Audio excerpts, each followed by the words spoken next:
Bismillahirrahmanirrahim. Assalamualaikum warahmatullahi wabarakatuh. Alhamdulillah wassalatu wassalamu ala Rasulillah wa ba'du. Segala puji hanya bagi Allah Subhanahu wa taala. Salawat dan salam semoga senantiasa tercurah pada Nabi kita Muhammad sallallahu alaihi wasallam. Bapak Ibu, para hadirin jemaah salat Maghrib Masjid Raya Cipinang Muara yang semoga dirahmati Allah Subhanahu wa taala. Sebagaimana informasi yang sudah tersebar dalam penyampaian kajian bersama Ustaz Yofid Abu Muhammad Hafizahullah Ta'ala, dan alhamdulillah beliau sudah berada bersama kita dengan tema yang beliau akan bahas, yaitu 4 kewajiban seorang muslim. Untuk itu kami informasikan bahwa kajian ini berlangsung sampai waktu sholat Isya. Jadi nanti pas azan kita break sebentar, kemudian nanti setelah sholat Isya akan dilanjutkan lagi kajiannya dengan kalau ada jamaah yang mau bertanya dipersilakan berkaitan dengan materi yang akan disampaikan. Untuk itu bersingkat waktu pada Ustaz kami persilakan. Assalamualaikum warahmatullahi wabarakatuh. Bismillahirrahmanirrahim. Assalamualaikum warahmatullahi wabarakatuh. Innal hamdalillah nahmaduhu wa nasta'inuhu wa nastaghfiruh wa na'udzu billahi min shururi anfusina wa sayyiati a'malina. Man yahdihillahu fala mudilla lahu wa man yudlil fala hadiya lahu. Asyhadu an la ilaha illallah wahdahu la syarika lahu wa asyhadu anna Muhammadan 'abduhu wa rasuluh. Ya ayyuhalladzina amanu taqullaha haqqa tuqatih wa la tamutunna illa wa antum muslimun. Ya ayyuhan nasu taqu rabbakum alladzi khalaqakum min nafsin wahidah wa khalaqa minha zawjaha wa batha minhuma rijalan katsiran wa nisaa'a wattaqullaha alladzi tasaaluna bihi wal arham innallaha kana 'alaykum raqiba. Ya ayyuhalladzina amanu taqullaha wa qulu qawlan sadida yuslih lakum a'malakum wa yaghfir lakum dhunubakum wa man yuti'illaha wa rasulahu faqad faza fawzan 'azima. Amma ba'du, fa inna asdaqal hadithi kitabullah wa khairul hadi hadi Muhammadin sallallahu alaihi wa ala alihi wa sallam wa syarrul umuri muhdatsatuha wa kullu muhdatsatin bid'ah wa kullu bid'atin dhalalah wa kullu dhalalatin fin-nar. Ikhwan dan akhwat rahimani wa rahimakumullah. Alhamdulillah, di antara nikmat yang paling besar ketika Allah Subhanahu wa taala menuntun hati kita untuk selalu cinta kepada ilmu agama. Di antara tanda kebaikan seorang hamba, kalau Allah menginginkan kebaikan untuk diri kita, Allah Subhanahu wa taala akan membuat kita mengerti dengan agama kita. Itu standarnya. Rasulullah sallallahu alaihi wasallam bersabda, "Man yuridillahu bihi khairan yufaqihu fid din." Barang siapa yang Allah inginkan kebaikan untuk dirinya, Allah pencipta kita ingin kebaikan untuk kita, maka pertandanya adalah Allah buat orang ini mengerti dengan urusan agama. Faqih maknanya bukan sekedar mengerti agama saja. Imam Ahmad bin Hanbal rahimahullah ta'ala, beliau mengatakan ashabul hadis indana man yasta'milul hadis. Ahli hadis yang ada di masa kami, orang yang kami anggap sebagai ahli hadis adalah orang yang mengamalkan hadis.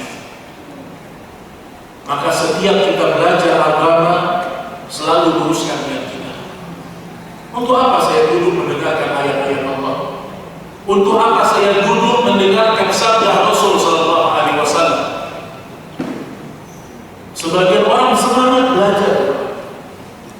Senin belajar, Selasa dia belajar, Rabu dia kajian. Tapi terkadang semangat kita menuntut ilmu agama tidak dibarengi dengan semangat kita mengamalkan ilmu agama. Semoga Allah mencurahkan kepada kita ilmu yang bermanfaat. Salawat dan salam semoga senantiasa tercurahkan kepada Rasulullah SAW, manusia terbaik. Tidak ada satu kebaikan pun yang membuat seorang hamba masuk sama surga, masuk ke dalam surga, kecuali Nabi SAW qad buyyina lakum, sungguh telah dijelaskan oleh Nabi SAW. Dan tidak ada satu pun keburukan yang membuat seorang hamba masuk ke dalam api neraka Allah, kecuali Rasul SAW sudah jelaskan untuk kita meninggalkan. Maka semoga salawat itu juga bersambung kepada istri-istri beliau, kepada para sahabat beliau, dan semoga kelak Allah Subhanahu wa Ta'ala mengumpulkan kita bersama mereka di hari akhirat. Amin ya rabbal alamin. Baik jemaah sekalian rahimani wa rahimakumullah, malam ini kita akan belajar sebuah kutayb atau sebuah tulisan yang kita ambil bagian depannya dulu, yang ditulis oleh Syekh Muhammad bin Abdul Wahab At-Tamimi rahimahullah ta'ala. Beliau menulis buku judulnya Usul Thalathah, pondasi dasar agama. Nabi SAW 13 tahun berapa tahun cuma? 13 tahun mendakwakan di kota Makkah itu tauhid, mendakwakan iman kepada Allah. Di fase Madinah 10 tahun Nabi mendidik para sahabat untuk dalam perkara-perkara penyempurnaan amal. 13 tahun dididik dengan iman, sehingga mereka bisa mengatakan sami'na wa ata'na.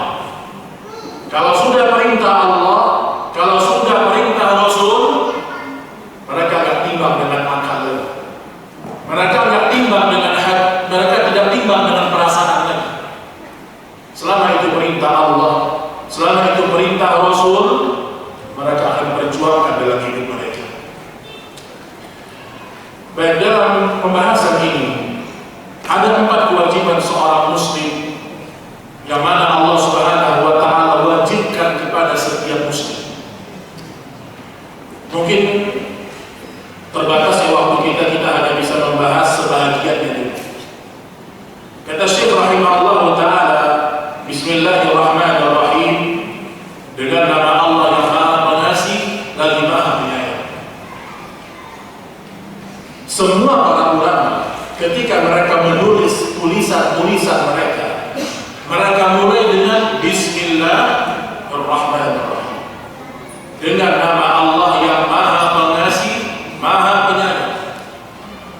Ar-Rahman maksudnya adalah Allah Maha pemberi kasih sayang kepada seluruh makhluk. Selama dia makhluk Allah berikan mereka kasih sayang, Allah berikan mereka kecukupan, Allah tidak zalimi mereka. Ini rahmat Allah mencakup seluruh yang Dia ciptakan, termasuk orang yang kepala yang tidak pernah sujud kepada Allah. Allah kasih dia rezeki, dikasih.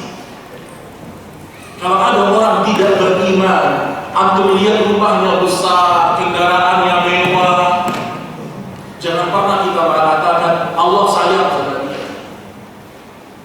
Kesalahan sebagian orang dalam beragama menimbang yang namanya kekayaan, Allah cinta kepada dia. Sebagian orang menimbang yang namanya kemiskinan, berarti Allah hinakan dia. Si kaya, si miskin, dua-duanya sama. Kalau orang kaya mengejar surga Allah dengan hartanya, masuk surga dengan rahmat Allah.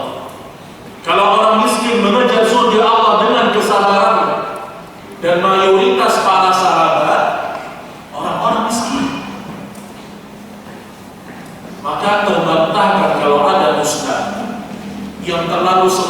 dia bilang orang kaya, orang muslim harus kaya. Pernah dengar tak?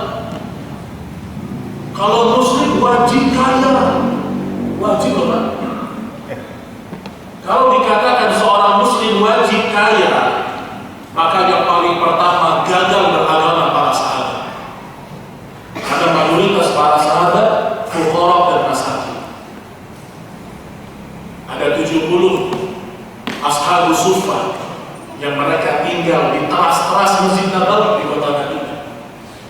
Tapi mereka orang-orang yang dijamin surga oleh Allah. Kata Syekh rahimahullah ta'ala, Ar-Rahman, semua rahmat Allah meliputi yang dia cipta. Adapun Ar-Rahim, yaitu rahmat Allah yang hanya diberikan kepada orang beriman saja. Hanya orang yang beriman saja. Makanya nilai iman lebih besar daripada dunia dan seisinya. Makanya orang beriman itu, kalau dia tidak mensyukuri hidayah, dia tidak bersyukur dengan kemudahan bagi dia mentaati Allah, dia khawatir menjadi orang-orang yang Allah kembalikan kepada kesesatan. Falamma zadu azadallahu quluba. Ketika mereka melenceng, Allah kembali lencengkan mereka kepada masa dosa dan maksiat mereka. Maka bersyukur teman-teman. Bersyukur antum bisa duduk di majelis ilmu.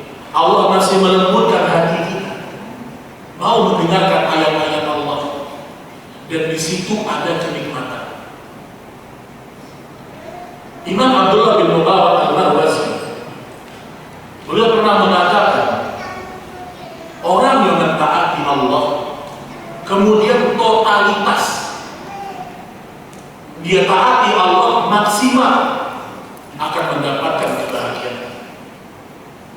Dan orang yang melakukan maksiat totalitas akan mendapatkan kelezatan, bukan kebahagiaan. Beda antara lezat dengan bahagia. Kalau lezat, dia hanya sekedar berjalan beberapa saat. Kita kalau baca-baca media sosial, ada kelezatan kadang-kadang dalam membacanya. Tapi hati kita nggak bahagia. Berbeda kalau kita buka ayat Allah, kita baca kitab Allah. Afala yatadabbaruna al-Qur'an am 'ala qulubin aqfaluha. Mengapa kalian tidak mentadabburi ayat-ayat Allah? Ataukah hati mereka telah dikunci oleh Allah? Membuka Al-Quran, kita baca, kita renungi, kita tadabburi, kita amalkan, ada kebahagiaan. Maka hidayah Ar-Rahim Allah berikan kepada orang-orang khusus. Maka bersyukur kepada Allah ketika kita dibimbing di atas hidayah. Baik, kemudian beliau mengatakan, i'lam rahimaka Allah. Ini kasih sayang ulama kepada para penuntut ilmu. I'lam, apa artinya? Ketahuilah, atau bermakna berilmulah. I'lam, semoga Allah merahmatimu wahai saudara. Ini cara ulama dalam menasihati para penuntut ilmu. Didoakan dulu, Pak. Nggak langsung tiba-tiba nasihati orang. Seperti kisah seorang pemuda yang masuk ke dalam masjid Nabi, kemudian dia mengatakan, ya Rasulullah, izinkan aku berzina. Rasul sedang di masjid, datang orang minta izin berzina. Ya sekarang yang itu sedang ceramah, ada orang katakan, Ustaz, anak izin berzina Ustaz. Emosi nggak Ustaz ya? Ustaznya emosi Pak. Tapi Nabi subhanallah, Nabi mendekat sama dia. Nabi katakan, apakah engkau ridho kalau ibumu dizinai oleh orang? Tidak ya Rasulullah. Apakah engkau ridho kalau kakak perempuanmu, adik perempuanmu dizinai oleh orang? Tidak ya Rasulullah. Kemudian Nabi meletakkan tangannya di atas dada orang itu. Nabi mendoakan agar dia dihindarkan dari perbuatan zina dan maksiat. Didoakan oleh Nabi alaihi salatu wassalam. Maka biasakan lisan kita ini mendoakan saudara kita. Dimulai dari orang-orang terdekat kita. Seorang istri menyiapkan makanan untuk suaminya, jazakallahu khair. Kita minta tolong sama anak perempuan kita, anak tolong ambilkan ayah gelas. Anak kita bawa gelas ngasih kita, jazakallahu khair. Biasakan kalimat-kalimat mulia didengarkan oleh keluarga kita. Karena kita tidak pernah tahu kapan doa itu dikabulkan Allah. Ini ada seorang dalam hidup di permukaan bumi. Kemudian Syekh mengatakan, annahu yajibu alaina ta'allum arba'i masail. Sesungguhnya telah wajib atas kita untuk mempelajari 4 permasalahan. Yang pertama, al-ilmu. Seorang muslim wajib menuntut ilmu. Orang-orang yang tidak beriman kepada Allah, di dalam surat Ar-Rum Allah menceritakan sifat mereka. Allah ceritakan sifatnya orang kafir supaya kita tidak seperti mereka. Allah berfirman, ya'lamuna zahiran minal hayatid dunya wa hum 'anil akhirati hum ghafilun. Kebanyakan mereka itu, kebanyakan orang-orang kafir itu hanya melihat tentang urusan dunia. Urusan dunia paling paham, nomor 1. Tetapi mereka tidak pernah mengerti dengan akhirat. Maka seorang mukmin jangan sampai dia semangat belajar ilmu dunia sehingga menghalangi dia mempelajari ilmu tentang Allah. Al-Imam Ibnul Qayyim rahimahullah di dalam kitab Miftah Daris Sa'adah, kitab yang menceritakan tentang atau memberikan faedah tentang kunci bahagia di dunia dan di akhirat. Beliau menyebutkan di situ di antaranya ada 100 keutamaan orang belajar agama. Kita akan sebutkan beberapa yang beliau sampaikan dalam kitab tersebut. Yang pertama, orang yang menuntut ilmu agama Allah, belajar, semangat dia belajar. Dia telah mengikuti jejak-jejak manusia terbaik, para nabi dan para rasul. Sebagaimana Allah Subhanahu wa taala menceritakan tentang kisahnya Nabi Musa ketika beliau berjuang menuntut ilmu agama. Nabi Musa, sebagaimana Allah sebutkan dalam surah Al-Kahfi ayat ke-60, Allah Subhanahu wa taala berfirman, wa idh qala Musa li fatahu la abrahu hatta, dan ingatlah ketika Musa berkata kepada muridnya, al-lugha majma'al bahrain aw amdiya uqba, aku tidak akan berhenti berjalan menuntut ilmu sebelum aku berjumpa dengan 2 buah lautan. Berjumpa pada pertemuan 2 buah lautan, atau aku akan berjalan sampai bertahun-tahun. Para nabi, para rasul, semangat mereka menuntut ilmu agama bukan semangat kecil, semangat yang besar. Kenapa mereka semangat? Karena mereka beriman terhadap keutamaan yang Allah sebutkan. Bedanya di iman, bedanya di iman. Para sahabat bisa memandang akhirat itu lebih besar daripada dunia. Bahkan para sahabat dibimbing oleh para nabi dan para rasul agar mereka menganggap dunia seperti seekor sayap nyamuk. Tidak ada nilai dunia. Orang beriman dunia sampai di tangannya aja, tidak sampai di hati. Dunia sampai di tangan kita aja. Dan dunia tidak boleh mempengaruhi kebahagiaan kita atau kesedihan kita. Makanya di sini disebutkan Nabi Musa semangat menuntut ilmu luar biasa. Kalau kita lihat para sahabat yang mereka dijamin surga oleh Allah, tidak membuat mereka maghrur, tertipu. Kalau kita dijamin surga, waduh,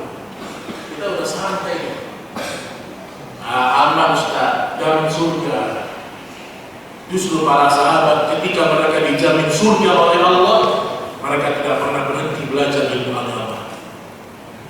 Anda lihat dengan kisahnya Abu Hurairah radhiyallahu taala anhu. Abu Hurairah datang dari Yaman. Tadinya hidup dengan keluarga yang cukup.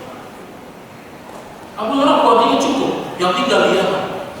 Ketika dia hijrah ke Madinah dan belajar bersama Nabi Shallallahu Alaihi Wasallam 4 tahun, dia hidup dalam keadaan yang sangat miskin.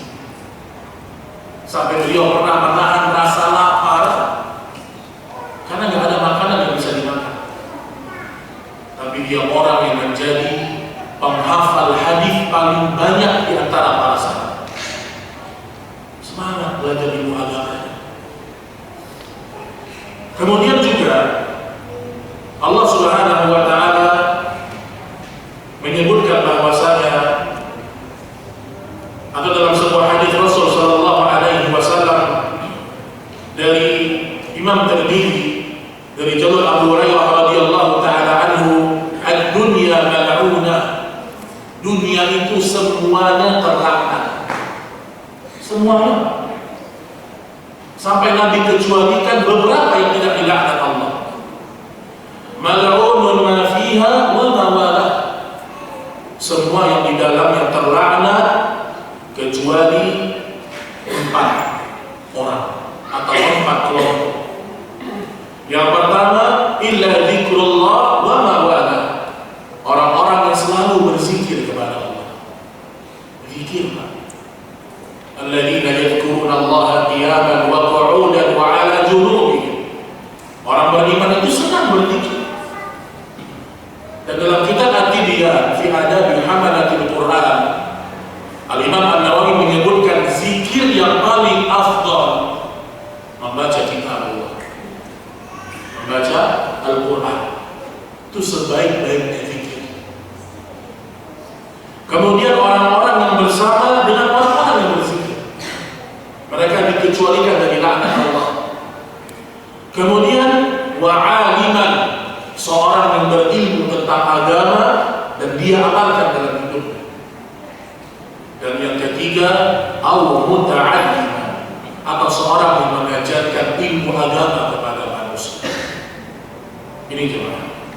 Yang mereka terhindar dari laknat Allah tabaraka wa ta'ala. Waktu kita ini banyak, tapi banyak terbuang-buang dengan dunia. Ada sebagian orang karena dia bekerja gak sempat belajar agama, gak sempat silaturahim sama orang tua, karena kesibukan dia kepada dunia. Padahal Rasulullah Sallallahu Alaihi Wasallam telah mencontohkan kepada kita alangkah mulianya hidup sederhana. Hidup sederhana itu ada kemuliaan. Dan kita lihat bagaimana kehidupan Rasul Sallallahu Alaihi Wasallam. Rasul alaihi salatu wassalam disebutkan beliau kalau gelasnya pecah, beliau menambalnya dengan perak. Sederhana. Umar bin Khattab ketika dia menjadi khalifah kedua, ketika beliau berkhutbah, para sahabat melihat ada banyak tambalan di jubahnya Umar. Dan Umar bin Khattab tidak punya istana pemerintahan, tidak pakai istana. Rakyatnya cinta kepada dia karena dia menegakkan keadilan di tengah-tengah umat, karena ilmu agama yang membimbing hati mereka. Makanya tidak ada cara terbaik untuk kita mendekatkan diri kepada Allah kecuali kita beragama, mengikuti Al-Quran dan As-Sunnah, dan kita tundukkan hati kita memahami dengan pemahaman para sahabat. Kalau kita mau selamat di dunia dan di akhirat. Kaum muslimin dan muslimat rahimani wa rahimakumullah. Ilmu agama terbagi menjadi 2. Ada ilmu yang wajib fardhu ain. Kalau orang tinggalkan berdosa. Ilmu agama yang seperti apa? Semua ilmu agama yang dengannya tegak kewajiban-kewajiban perintah Allah. sholat. Berarti mempelajari cara sholat yang benar, cara wudhu yang benar, sehingga tegak ibadah ini hukum yang wajib. Semua perintah Allah yang wajib, mempelajari ilmunya wajib. Tapi ada ilmu agama yang kedua, yang mana itu dikuasai hanya oleh ahlinya saja, yang merupakan cabang-cabang agama atau perantara yang membuat orang bisa mengerti dengan agama. Contoh, ilmu bahasa Arab. Tidak semua orang bisa belajar bahasa Arab. Atau ilmu tentang warisan. Tidak semua orang menguasai ilmu warisan. Ilmu mustalahul hadis, ilmu yang mempelajari tentang hadis-hadis Nabi. Kenapa hadisnya sahih? Kenapa hadisnya mutawatir? Kenapa hadisnya dhaif? Ada ahlinya. Yang sembarangan orang yang bisa menguasai. Contoh, antum sering membaca hadis, ada tulisan hadis riwayat muttafaqun alaihi. Apa artinya? Apa maksud muttafaqun alaihi itu? Disepakati oleh Imam Bukhari dan Imam Muslim. Ini definisi umum. Tapi kalau antum bertanya kepada ahlinya, kita membaca penjelasan para ulama hadis, mereka mengatakan hadis muttafaqun alaihi maksudnya adalah hadis yang disepakati oleh Imam Bukhari dan Muslim dari jalur sahabat yang sama. Jadi sahabatnya sama, disepakati oleh Imam Bukhari dan Muslim. Walaupun nanti lafaznya berbeda. Itu secara rincian sedikit berkaitan dengan muttafaqun alaihi. Tapi ada ahli yang mengetahui. Untuk ilmu yang seperti ini, maka datanglah perintah Allah, fas'alu ahla dzikr in kuntum la ta'lamun. Bertanyalah kepada ahli ilmu kalau kalian tidak mengetahuinya. Dan ahli ilmu yang sebenar-benarnya ahli ilmu tidak berani mengarang-arang jawaban. Contohnya, mana yang lebih afdal, imam masjid atau muazzinnya? Kalau kita langsung untuk imam masjid, Ustaz. Pertanyaan ini pernah ditanyakan ke seorang ulama senior di kota Madinah. Ditanyakan, wahai Syekh, mana yang lebih afdal, imam masjid atau muazzin? Ulama ini terdiam lama diamnya. Kalau kita kan langsung jawab kan, ulama ini terdiam lama. Kemudian dia mengatakan, wallahu a'lam. Kalau ulama besar tidak tahu jawabannya, kemudian kita tahu jawabannya, kira-kira siapa yang cerdas Pak? Kita yang salah atau ulama yang salah? Ulama yang sebenar-benarnya ulama, ragu sedikit tentang ilmu, mereka akan sampaikan. Ada keraguan sedikit, mereka akan sampaikan. Itu ahli ilmu yang sebenarnya. Dan mereka tidak pernah malu mengatakan saya tidak tahu. Tidak pernah malu mereka mengatakan. Karena kalimat saya tidak tahu itu setengah dari jawaban, setengah dari ilmu. Dan para ulama ketika mereka tidak berani menjawab sebuah pertanyaan umat, karena mereka memikirkan tanggung jawab di hari kiamat. Liyahmilu awzarahum kamilatan yaumal qiyamah wa min awzaril ladzi yudillunahum bighairi ilm. Besok di hari akhirat ada orang-orang yang karena fatwa-fatwa, karena jawaban-jawaban membuat manusia tersesat. Dan besok di akhirat mereka memikul dosa-dosa manusia yang pernah mereka sesatkan ketika hidup di dunia. Makanya tidak sembarangan orang menyampaikan jawaban-jawaban syariat. Kalau Anda membaca biografi para sahabat tentang ahli ilmu, para sahabat jumlahnya 100 ribuan. Banyak jumlah para sahabat.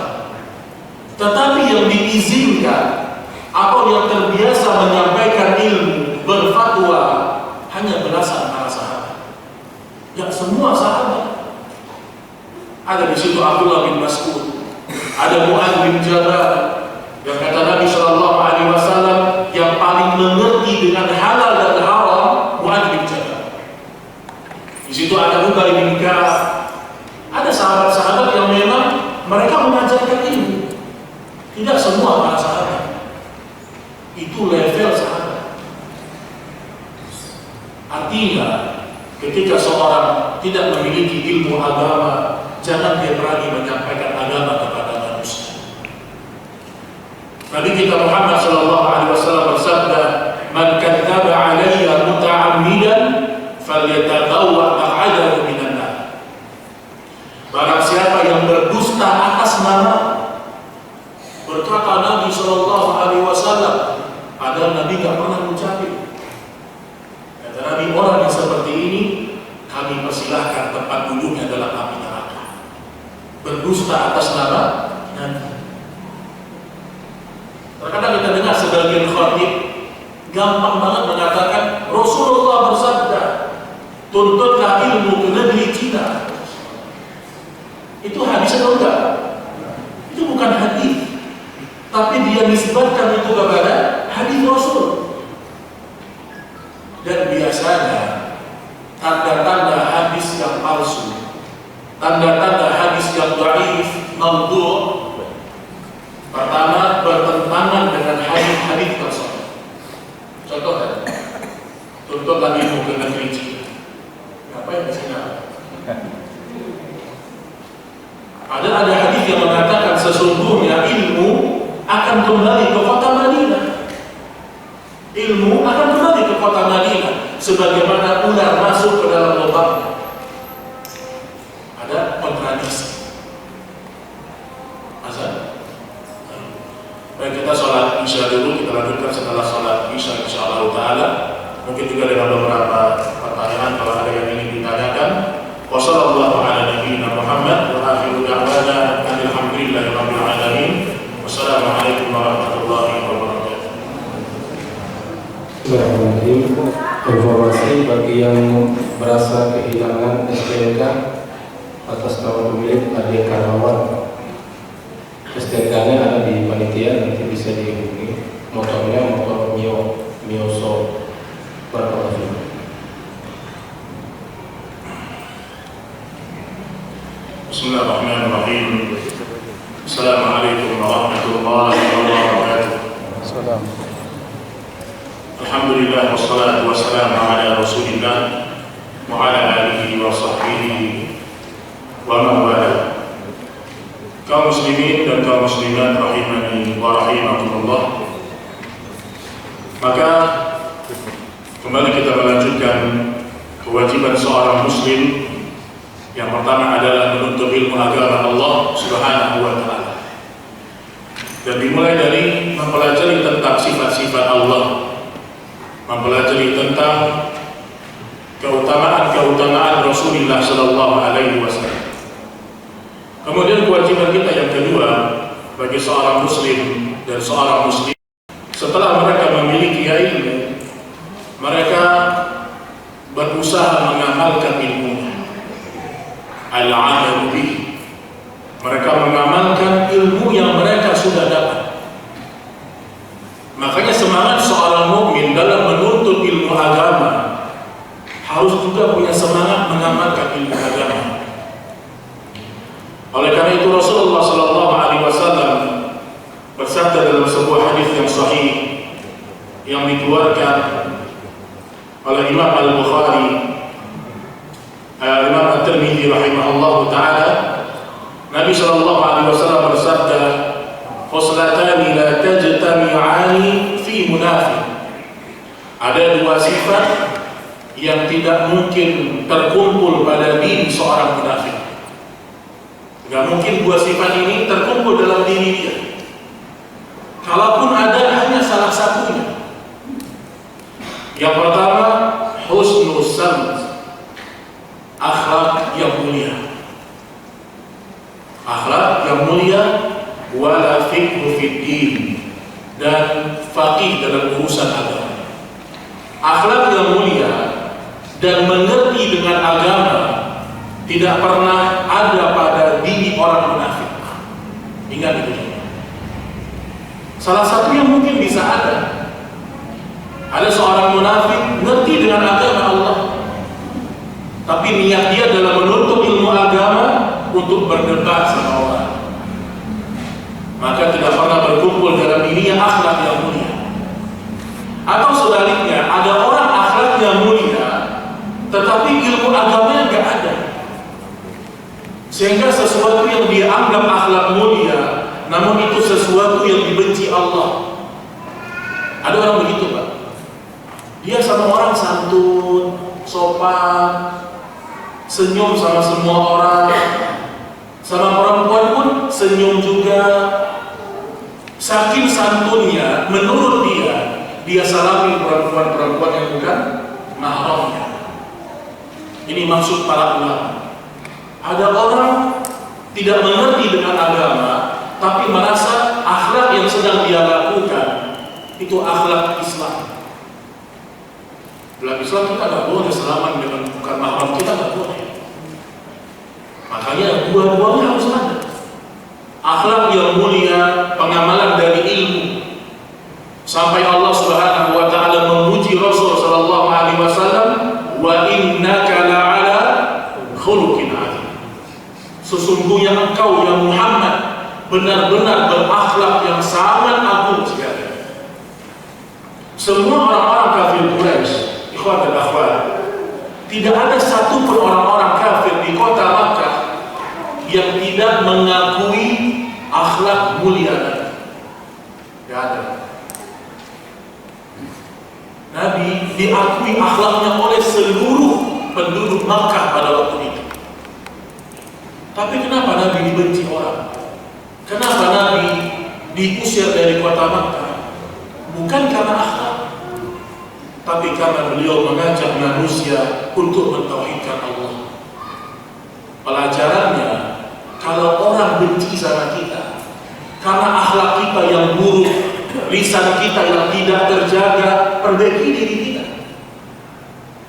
Tapi kalau kita dibenci sama orang, dijauhi sama orang karena kita mendakwahkan Islam, mendakwahkan tauhid, menyuruh manusia meninggalkan syirik agar mereka kembali kepada apa yang Allah perintahkan. Dibenci kita sama orang, jangan itu membuat antum lemah. Karena Nabi dibenci karena itu. Tapi dua sifat ini tidak pernah ada pada diri orang munafik. Orang munafik kalau dikatakan dalam Al-Quran, "Wa minan nasi may yaqulu amanna billah wa bil yaumil akhir wa ma hum bimu'minin." Orang-orang munafik mengatakan kami beriman kepada Allah, kami beriman kepada hari akhir. Ucapan mereka sampaikan. Tapi Allah mengatakan wa ma hum bimu'minin. Kalian semua bukan orang-orang yang beriman kepada Allah. Orang munafik lisannya manis, tapi dia tidak mengamalkan ilmu agama dalam kehidupannya. Maka setelah kita belajar agama, kita diperintahkan oleh Allah Subhanahu wa taala untuk mengamalkan ilmu yang kita ketahui. Dapat satu ilmu amalkan. Dapat satu ilmu amalkan. Dapat satu hadis Rasul yang kita baca dari buku-buku, dari artikel-artikel, amalkan. Karena orang yang mengamalkan ilmunya, dia terbebas dari ancaman Allah. Al-Quran hujjatun laka aw alaik. Al-Quran akan menjadi hujjahmu di hari kiamat. Al-Quran akan membela kita di hari kiamat kalau kita mengamalkan dalam hidup kita. Dan Al-Quran akan menjadi musuh kita di hari kiamat manakala kita tidak mengamalkan dalam kehidupan kita. Amalan ini penting. Jadi bukan sekedar nambah ilmu, tapi rasa takut kepada Allah gak bertambah. Harusnya semakin bertambah ilmu kita, semakin kita cinta kepada kaum muslimin. Semakin kita menghormati orang-orang yang lebih tua dari kita. Dalam Islam, kita disuruh menghormati orang yang lebih tua, tapi bukan orang kaya. Ingat ini. Kalau ada orang kaya kita hormati, bukan karena dia kaya. Mungkin dia lebih tua dari kita, atau dia orang yang cinta kepada ilmu. Kita cinta sama dia.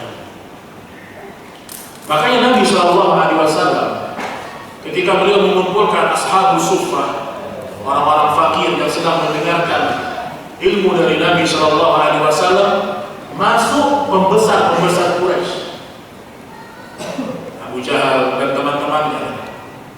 Apa kata mereka? Ya Muhammad, kalau kamu ingin kami ikut mendengarkan kajianmu, kalau engkau ingin kami beriman juga kepadamu, ini orang-orang miskin usir semua, baru kami mau duduk mendengarkan engkau.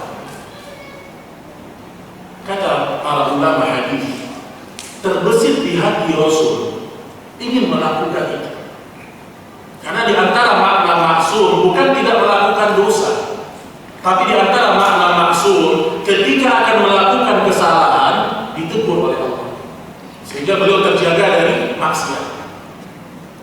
Terbesit di hati Nabi, oh iya, kalau orang-orang kaya duduk di majlis kemudian mereka masuk Islam, berefek untuk orang di bawahnya. Namun Allah Subhanahu wa taala langsung menurunkan ayat, wala tatrudil ladzina yad'una rabbahum bil ghadati wal 'ashyi yuriduna wajha. Ya Muhammad, jangan engkau keluarkan mereka dari masjid, karena mereka orang-orang yang selalu berzikir kepada Allah di pagi dan di petang hari. Jadi Nabi dibimbing oleh Allah dengan amanah. Maka semakin kita berilmu, semakin kita menambah ilmu, semakin terlihat akhlak mulia pada diri kita. Akhlak mulia. Dan jangan pernah meremehkan kebaikan sekecil apapun jemaah. La tahqiranna minal ma'rufi syai'an walau an talqa akhaka biwajhin talib. Jangan pernah engkau remehkan kebaikan sekecil apapun, walaupun engkau berjumpa dengan saudaramu dengan wajah yang berseri-seri.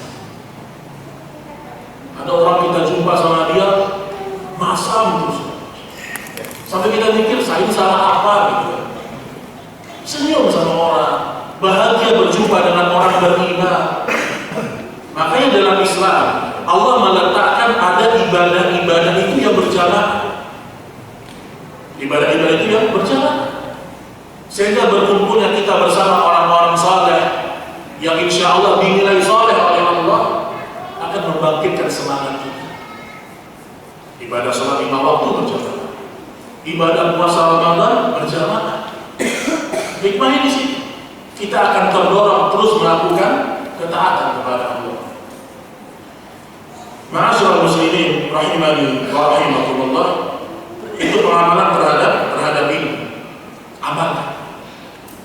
Dan di antara perintah Allah setelah tauhid itu berbakti kepada orang tua.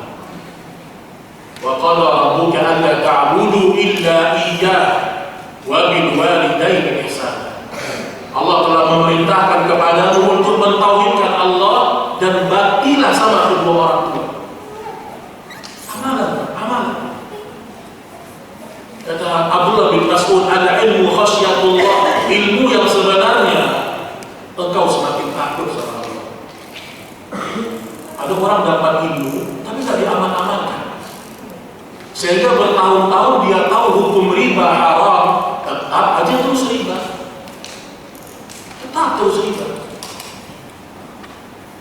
Dan dalam kita beramal, setelah kita memiliki ilmu, amal itu tidak semuanya membuat kita masuk surga. Ada amalan-amalan yang kita kira amal saleh, namun ternyata melemparkan kita ke dalam api neraka Allah, karena tidak memenuhi 2 syarat. Yang pertama, adamul ikhlas, tidak ada keikhlasan dalam amal itu. Makanya di antara orang yang diazab oleh Allah qabla ubadul awthan, ada orang disiksa Allah sebelum diazabnya penyembah berhala. Bayangkan, penyembah berhala 3 golongan, diazab ini 3 orang. Yang pertama, orang yang berilmu tentang agama tapi dia mengajarkan ilmu, membaca Al-Quran agar dikenal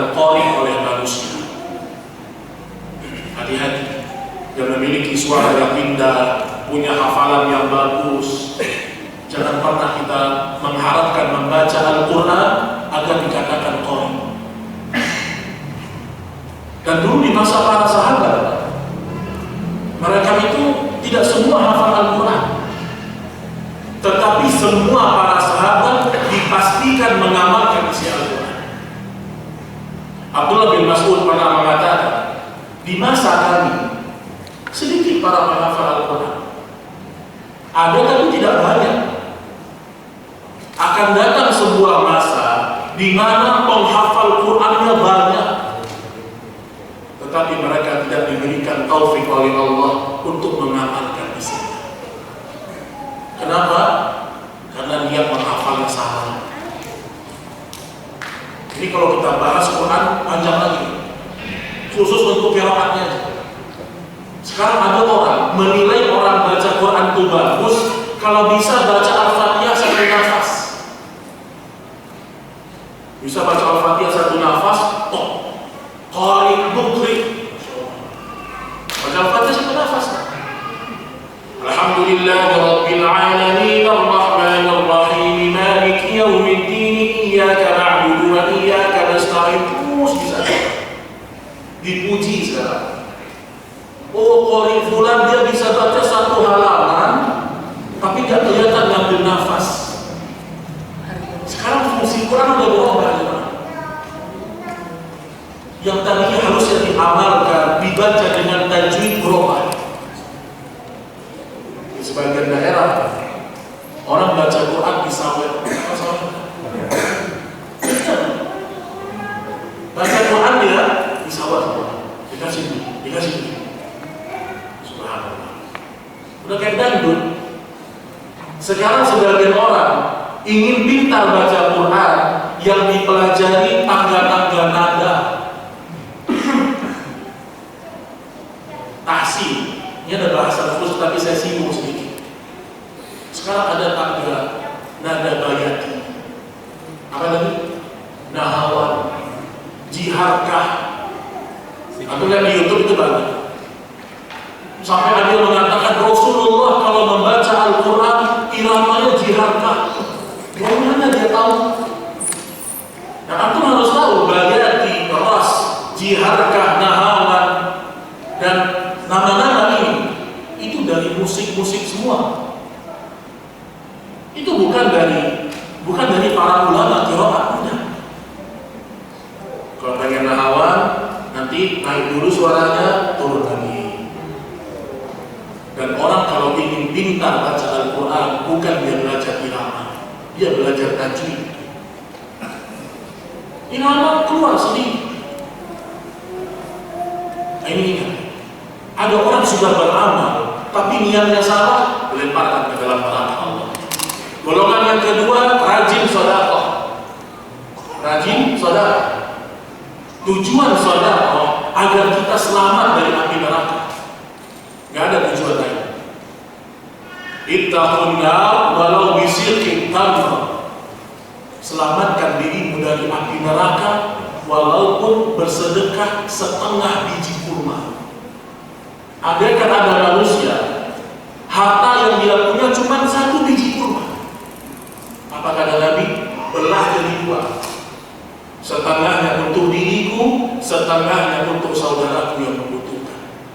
Kalau dia ikhlas, yang setengah itu bisa membuat dia selamat dari api neraka. Itu tujuan sedekah bukan dapat mobil baru, Pak. Dapat mobil baru. Tujuan sedekah supaya ini, supaya itu, enggak. Nabi mendidik para sahabat ketika kalian beramal agar kalian mendapatkan surga. Surga mas kalian, bukan kehidupan dunia. Ada orang niat sedekahnya supaya kaya. Ustaz, saya udah nyumbang 3 motor, kok gak kaya-kaya Ustaz? Akhirnya berhenti sedekah. Bukan itu tujuan sedekah. Kemudian yang ketiga, seorang yang berjihad. Walladzina jahadu fina lanahdiyannahum subulana. Orang-orang yang berjihad bersungguh-sungguh di jalan kami akan kami berikan kepada mereka hidayah jalan-jalan terbaik. Didatangkan di hari kiamat orang yang meninggal di medan jihad. Allah tanyakan, kenapa engkau berjihad? Aku berjihad karenamu ya Allah. Allah katakan, kadzabta, kamu berdusta. Kamu berjihad supaya kamu dikatakan pemberani. Dilempar ke dalam neraka. Pertanyaannya, apakah mereka tidak beramal? Mereka beramal, Pak. Mereka baca Quran di dunia, bahkan sampai dikatakan dikenal sebagai qari, dikenal sebagai ahli sedekah, dikenal sebagai ahli jihad, dikenal sama orang. Di akhirat Allah lemparkan mereka semua dalam neraka karena niatnya yang salah. Kemudian yang kedua, agar amal itu mengantarkan seorang kepada ridha Allah, setiap beramal selalulah merujuk kepada Al-Quran dan Sunnah Nabi Muhammad SAW dengan pemahaman para sahabat. Kata Abdullah bin Mas'ud, Inna Allah nazara fi qulubil ibad fawajada qalba Muhammadin khairu qulubil ibad. Allah melihat kepada seluruh hati manusia, dari hatinya Nabi Adam sampai hatinya orang yang paling terakhir meninggal dunia di hari kiamat. Allah cek semua hati orang, dan Allah mendapatkan hatinya Rasulullah Sallallahu Alaihi Wasallam, hati terbaik. Fanadhara ba'da dzalik, kemudian Allah melihat kepada hati manusia yang lain setelah hatinya Rasulullah. Fawajada qalba ashabi Rasulillah khairul qulubil ibad. Allah mendapatkan hatinya para sahabat, hati yang paling terbaik setelah para nabi dan para rasul. Hatinya Abu Bakar, hatinya Umar, hatinya Utsman, hatinya Ali, dan seluruh para sahabat yang lain. Hati mereka terbaik, amal mereka terbaik.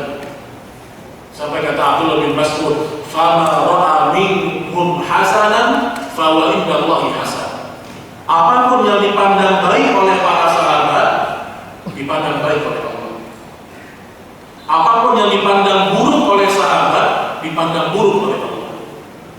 Siapa Pak? Sahabat Nabi. Kenapa harus beramal sesuai dengan pengamalan para sahabat? Karena mereka yang paling tahu apa yang Allah inginkan dari ayat yang turun, apa yang Rasul inginkan dari sabda yang disampaikan. Para sahabat yang paling tahu. Maka kalau ada orang sekarang dia mengutamakan gurunya daripada pendapat para sahabat, terlihatlah lemahnya dia dalam bermanhaj, lemahnya dia dalam berpegang teguh kepada sunnah. Nah, satu hal yang sangat memprihatinkan di masa sekarang adalah sebagian orang mengajarkan kepada orang awam mazhab. Ada Imam Abu Hanifah, ada Imam Malik, ada Imam Syafi'i, ada Imam Ahmad. Semua ini murid guru semua, tapi masing-masing punya pandangan. Dan ada mazhab-mazhab yang lain, mazhab Sufyan Ats-Tsauri, mazhab Imam Al-Bukhari, dan seterusnya. Sekarang ada orang menyampaikan mazhab kepada umat. Orang awam, jangan diajarkan mazhab, jangan diajarkan pandangan-pandangan pendapat ulama. Kenapa? Orang awam tidak ngerti dengan agama, otomatis imannya lemah, sehingga kalau diajarkan mazhab, mereka akan memilih pendapat yang paling enak. Contoh, hukum laki-laki berjamaah ke masjid hukumnya apa? Wajib. Ada nggak ulama yang mengatakan sunnah muakkadah? Ada. Ada nggak yang mengatakan fardu kifayah? Ada.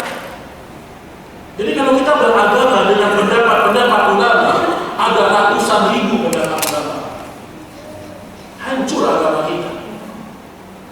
Tetapi kita beragama dengan nas. Ada ulama, tapi pendapat yang lemah, yang mengatakan khamar itu minuman keras, itu kalau bukan dari anggur, tak apa. Jadi yang namanya khamar harus dari anggur. Kalau selain dari anggur, memabukkan halal. Mau ikut ulama ini Pak? ulama hanya mengarahkan kita kepada dalil. Umat itu diajarkan dalil. Ini perbuatan Nabi, ini perbuatan para sahabat, amalkan. Karena para ulama tidak pernah maksum. Kita menghormati seluruh ulama-ulama ahlu sunnah, tetapi kita lebih mencintai sunnah Nabi Sallallahu Alaihi Wasallam. Imam Malik rahimahullah, beliau pernah mengatakan, kullu qaul, semua perkataan, semua pendapat, semua argumen boleh diterima dan boleh ditolak, kecuali pendapatnya penghuni kubur ini. Dia tunjuk kuburnya siapa? Rasul Sallallahu Alaihi Wasallam. Jadi setiap beramal pastikan ada nggak dalilnya. Setiap beramal pastikan sesuai nggak dengan apa yang Nabi lakukan. Selalu sesuaikan. Karena Allah Subhanahu Wa Taala berfirman, hal ataka hadithul ghashiyah wujuhun yawma idzin khashi'ah 'amilatun nasibah asla naran hamiyah. Ada orang-orang yang sudah capek beramal di dunia, kata Allah. 'Amilah nasib, dia beramal di dunia capek, letih. Ternyata amal itu melemparkan dia ke dalam api neraka. Asla naran hamiyah. Kenapa? Amal yang tidak sesuai dengan tuntunan wahyu dan sunnah Rasul Sallallahu Alaihi Wasallam. Maka selalu ingat dalam beramal sesuai dengan pemahaman yang para sahabat. Baik, ma'asyiral muslimin rahimani wa rahimakumullah. Mungkin ayat yang terakhir yang menjelaskan tentang pentingnya kita beramal dengan mengikuti jalannya para sahabat. Allah Subhanahu wa taala berfirman, "Wa may yushaqiqir rasul min ba'di ma tabayyana lahul huda wa yattabi' ghayra sabilil mu'minin nuwallihi ma tawalla wa nuslihi jahannam wa sa'at masira."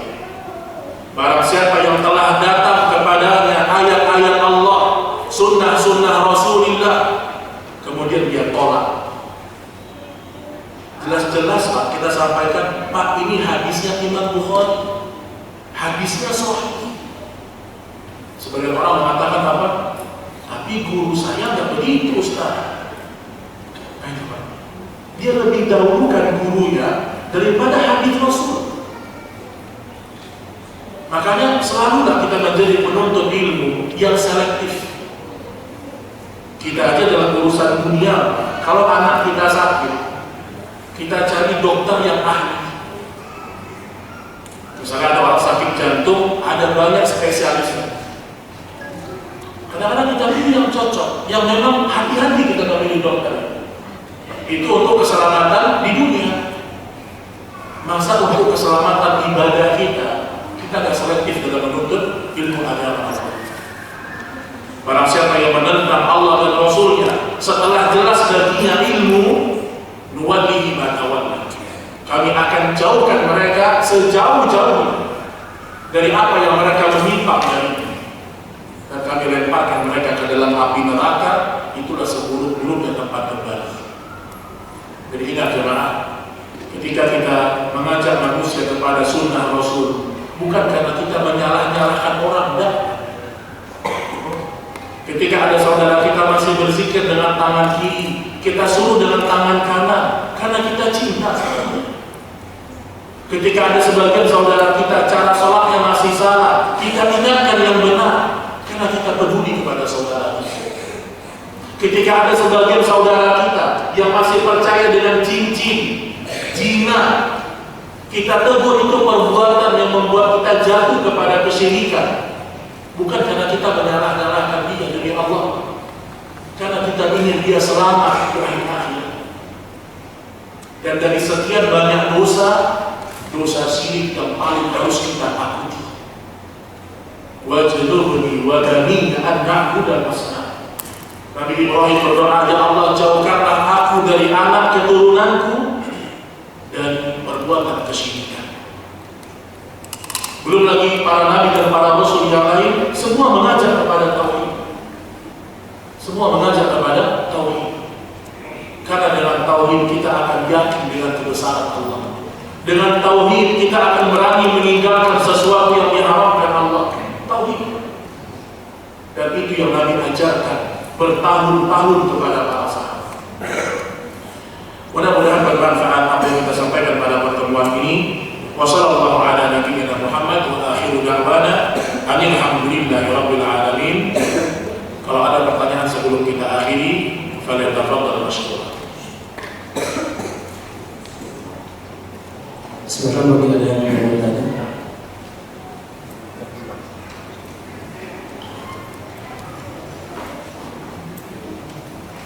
Ini santri, soal Santri Ustaz. Assalamualaikum Ustaz.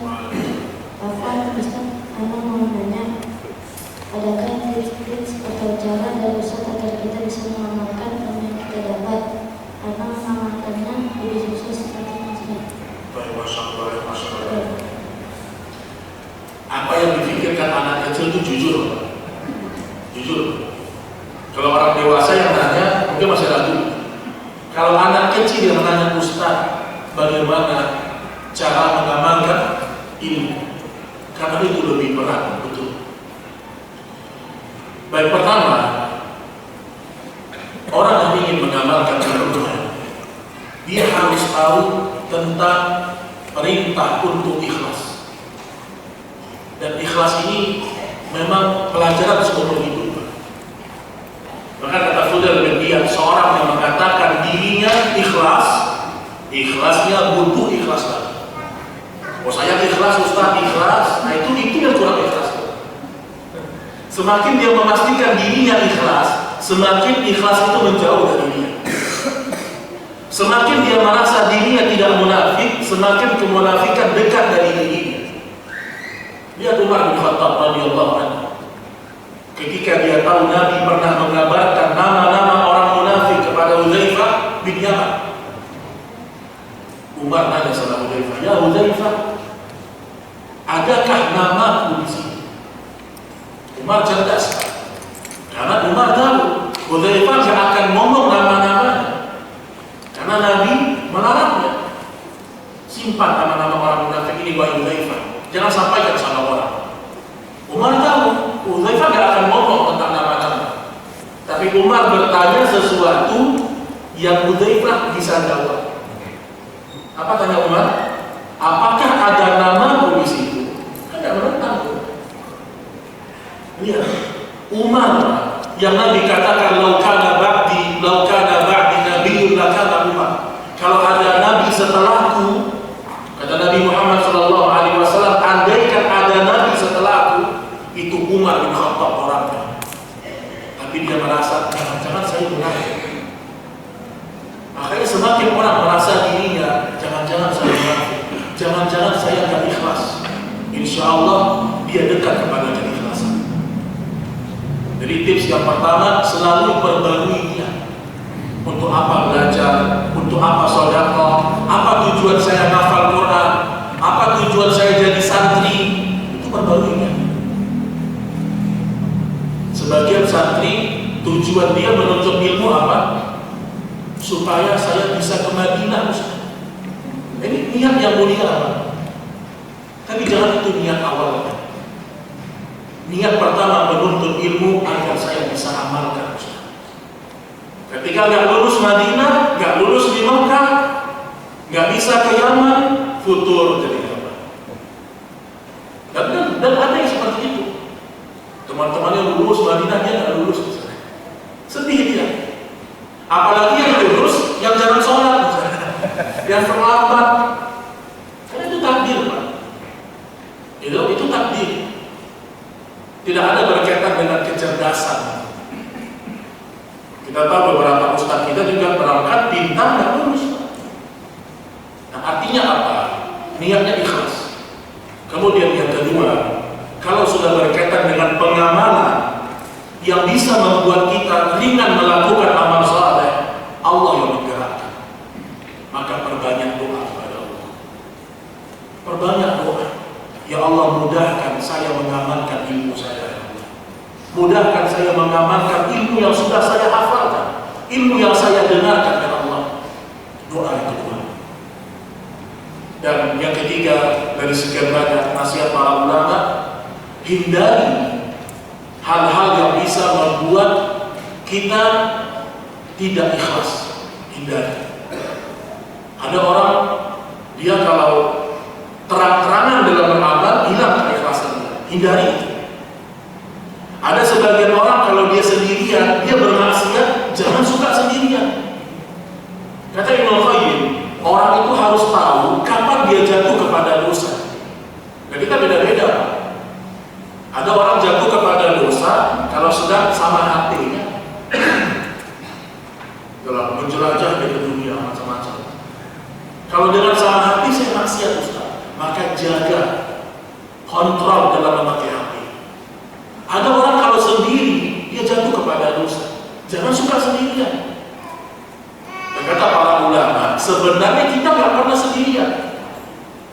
Selalu yakini saya nggak pernah sendirian ya Allah. Syaitan yang membuat kita merasa sendirian. Kita di kamar, istri lagi ke pasar, rumah sendirian, kosong. Jangan pernah merasa sendirian. Ada malaikat dalam dia. Ada Allah yang menyaksikan. Karena ketika kita merasa diri kita sendirian, disitulah syaitan menggoda kita. Jadi hindari hal-hal yang kita tahu membuat kita jatuh kepada dosa. Wallahu ta'ala a'lam bishawab. Ada lagi?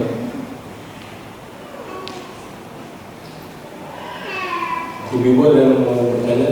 Ya, ini sampai jam 11 ya? Mungkin satu lagi.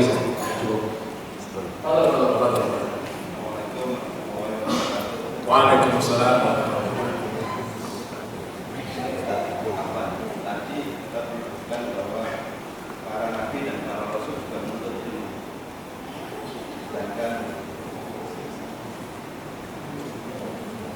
Sedangkan selama yang saya tahu Ustaz, itu para nabi dan para rasul di dada-dada beliau sudah ada ilmu dengan wahyu oleh Allah melalui para malaikat, dan para nabi dan rasul tidak lupa. Beda dengan manusia biasa yang kadang menghafal berpuluh-puluh kali tetap lupa.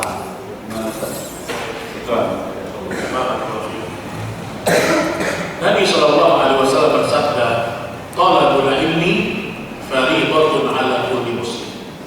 Menuntut ilmu wajib bagi setiap muslim. Tidak mungkin sabda Rasul bertentangan dengan diri dia sendiri. Tidak mungkin. Rasul seorang muslim atau tidak? Muslim. Hanya saja perbedaannya, Rasul itu dalam menuntut ilmu dibimbing langsung oleh Allah, sehingga ilmunya tidak ada yang salah. Itu perbedaannya. Tapi proses Rasul belajar ada. Wahyu yang pertama turun, Rasul disuruh untuk membaca. Iqra bismi rabbikal ladzi khalaq. Kemudian juga Rasul sallallahu alaihi wasallam ketika beliau atau Nabi Musa tadi ya, itu dalil yang paling kuat menunjukkan bahwasanya Nabi Musa terus menuntut ilmu. Hanya saja para nabi dan para rasul, ilmu yang mereka pelajari sudah benar. Ketika mereka menuntut ilmu, tidak ada hawa nafsu dalam diri mereka. Ma yantiqu 'anil hawa in huwa illa wahyu. Rasul ketika menyampaikan ilmu tidak ada yang salah, karena bukan dari hawa nafsu Nabi sallallahu alaihi wasallam. Jadi memang secara umum Rasul juga menuntut ilmu, tapi langsung dari malaikat Jibril alaihissalam. Langsung dari malaikat Jibril alaihissalam. Dan Rasul dibimbing oleh malaikat Jibril agar membaca Al-Quran. Contoh, di bulan Ramadan yatadarasa ma'a Jibril. Di bulan Ramadan Rasul membacakan Al-Quran kepada malaikat Jibril. Ada proses murojaah. Bahkan disebutkan di tahun sebelum beliau meninggal dunia, beliau membacanya 2 kali di hadapan malaikat Jibril. Jadi memang dari satu sisi Rasul dianugerahkan ilmu yang sudah jelas. Nah, ada pun selain para nabi dan para rasul, mereka menuntut ilmu, kadang yang mereka pelajari benar dan sering salah. Nah, itu perbedaannya. Jadi kita nggak bisa mengatakan Rasul tidak menuntut ilmu. Ini bertentangan dengan banyak dalil yang Nabi sebutkan. Banyak dalil yang Nabi sebutkan. Sama seperti kita mengatakan Nabi menyuruh kita sholat, pasti Nabi sholat, kan begitu. Nabi menyuruh kita sholat, Nabi pasti bersolat. Nabi menyuruh kita menuntut ilmu, Nabi pasti menuntut ilmu. Tapi beda derajatnya beda. Ya, beda kedudukan yang berbeda. Karena Nabi langsung mengambilnya dari malaikat Jibril dan langsung kepada Allah Subhanahu wa Ta'ala, malaikat Jibril tersebut. Jadi itu dia sedikit penjelasan berkaitan dengan apa yang ditanyakan. Kemudian juga yang kedua, Nabi kita Muhammad SAW, beliau meminta kepada Allah ilmu yang bermanfaat. Artinya ada proses dalam belajar. Allahumma inni as'aluka ilman nafi'an. Dan juga Nabi berlindung dari ilmu yang tidak bermanfaat. Disebutkan dalam Al-Quran, wa qur rabbi zidni ilma. Ya Allah, anugerahkanlah kepadaku, tambahkanlah kepadaku ilmu. Nah, orang-orang sufi, mereka sebagian meyakini ilmu itu laduni. Tahu ilmu laduni Pak? Tiba-tiba ngerti sama agama. Oh, luar biasa. Nabi aja belajar, Mas. Ta'ahadul Quran, ulang-ulanglah Al-Quran, kata Rasul. Jadi para nabi dan para rasul mereka menuntut ilmu agama, tapi mereka dibimbing oleh Allah Subhanahu wa Ta'ala dari kesalahan-kesalahan dalam menuntut ilmu. Wallahu a'lam bishawab. Cukup ya. Dan ini yang bisa kita sampaikan pada pertemuan ini, mudah-mudahan bermanfaat. Apa yang kita sampaikan pada malam ini, Bapak Ibu sekalian, sampaikan kepada istri-istri antum di rumah. Kalau satu istri. Kalau banyak istri. Itu tujuan suami belajar agama. Sampaikan kepada istri, sampaikan kepada anak-anak. Karena kewajiban kita bukan hanya memberikan uang, termasuk memberikan nafkah ilmu agama kepada mereka. Wallahu ta'ala a'lam bishawab. Wassallallahu ala nabiyyina Muhammad. Subhanakallahumma wa bihamdik, asyhadu an la ilaha illa anta, astaghfiruka wa atubu ilaik. Wassalamualaikum warahmatullahi wabarakatuh.